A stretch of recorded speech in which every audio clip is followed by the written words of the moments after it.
Hi, welcome back.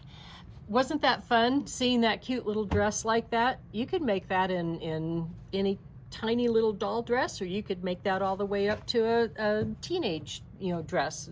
Lots of fun in that. And it really does work. This chain stitch is so much fun. They talked about, or she talked about in the video, 3 separate techniques. Talked about the chain stitch using the elastic thread. They talked about the rolled hem. Now and then they talked about doing the straps. That's kind of a fun serger technique as well. So I'm going to go over each of the 3 of those and share some of my experiences, and maybe, we'll talk about some of the different threads.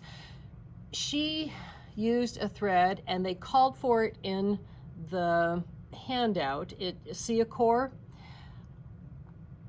elastic thread. Well, there's different threads. One is just serger thread. It doesn't have to be a certain brand. I have drawers full of serger threads, so I'm going to use serger threads. So serger thread, this is going to be in our needles, every one of these things, and then there's that. So there's our serger thread. The other thread that we're going to use is woolly nylon. Instead of using a specialty thread, and you can see how it stretches and how much fun that is. You can kind of see on the dark there. I pull that, how much thread that stretch that woolly nylon has. It's a fantastic thread to use on knits. You can use it in your sewing machine when stitching a straight stitch for knits. You can use it in your serger because it's on the cone, it comes off the top fast like that. It's great to use as rolled hem. It's soft, especially if you're using children's clothes. It's going to be really hard to see on the edge there. But what it does is once it relaxes, it fills in. So it's really soft and fluffy on there. So we'll talk about the rolled hem. Now this woolly nylon, we have used it in the rolled hem, and we'll put that back there. One of the other threads that we've used is the elastic thread. This is Gutermann elastic thread. You can find it on the universityofsewing.com's website, and you can see it too has some stretch. We'll pull it there, and a lot of stretch for just a little bit. And that's what we put in our chain looper on the L890. In order to do this, you need a serger that has a chain stitch on it. The L890 does it. Some of the other BERNINAs have had it. One of the Burnett's has it, I think. But anybody's serger that has a chain looper on it worked out super well.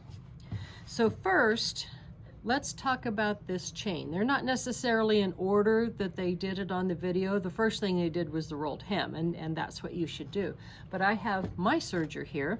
I am a new L890 owner as well, and I'm learning along with the rest of you. So I've learned a few things in doing this. Dave is gonna come around the corner here. He's our cameraman that does such an awesome job. And set that up. When I first did this, let me get my needle thread straightened back around here. All right, when I first did this, I was going to use my nifty air threader, and I was going to see if that elastic thread went through my air threader, and it does not. And she talks about that using a cradle to pull it through, and that worked. But I did something on there. I thought, she talks about making a cradle, and so I thought, well, I'll just cut me a piece of thread and use a cradle. Well, when I did that, these things are so much fun that when I used the air threader, it went through the looper and just shot across the room because I had such a small piece of thread. So what I did is I put a regular spool of thread back there. It's just in the extra threader. I have my machine set up for air threading here. I've closed my pipes. I'm ready to thread. This is the lower looper or the chain looper actually, that this thread is going in, the elastic thread. And so I'm gonna push on this, gonna make a noise, and I'm just gonna push it through. And you can see, here it comes. So there's my thread for the elastic thread. I kept it on the cone. Now I cut it. And then I made myself a cradle by tying a knot at the end.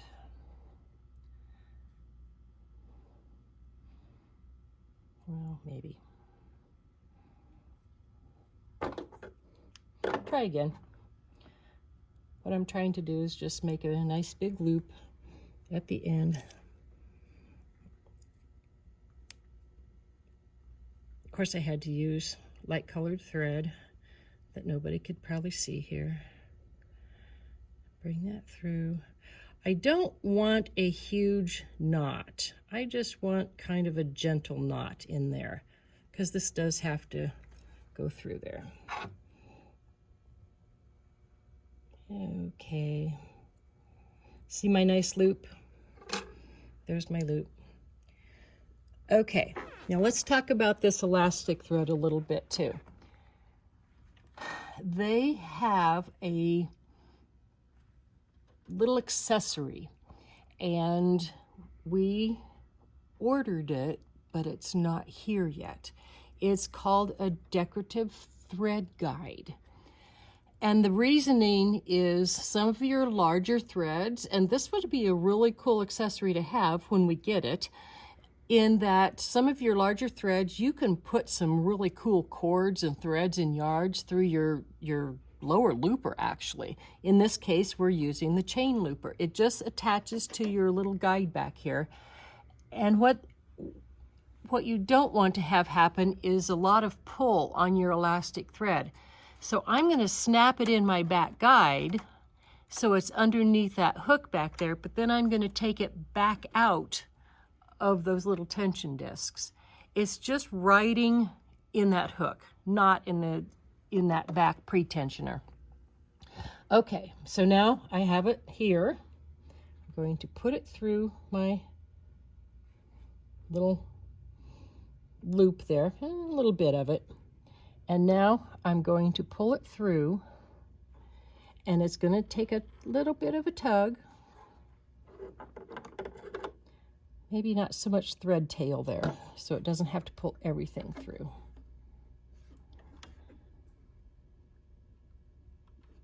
Once it gets started, it comes right on through, and there it is. Pretty cool. So now we've threaded our lower looper, actually the chain looper, with our elastic thread. And that's the only 2 stitches we need on this machine. So I'm going to bring my thread up there, make sure and open my pipes. This is my chain guide. And I'm going to do the last row on here. Just like on the video, I left the C11 foot on. I did not change it to my chain stitch foot. And when I start, my needle is right here, so we got to start into the fabric.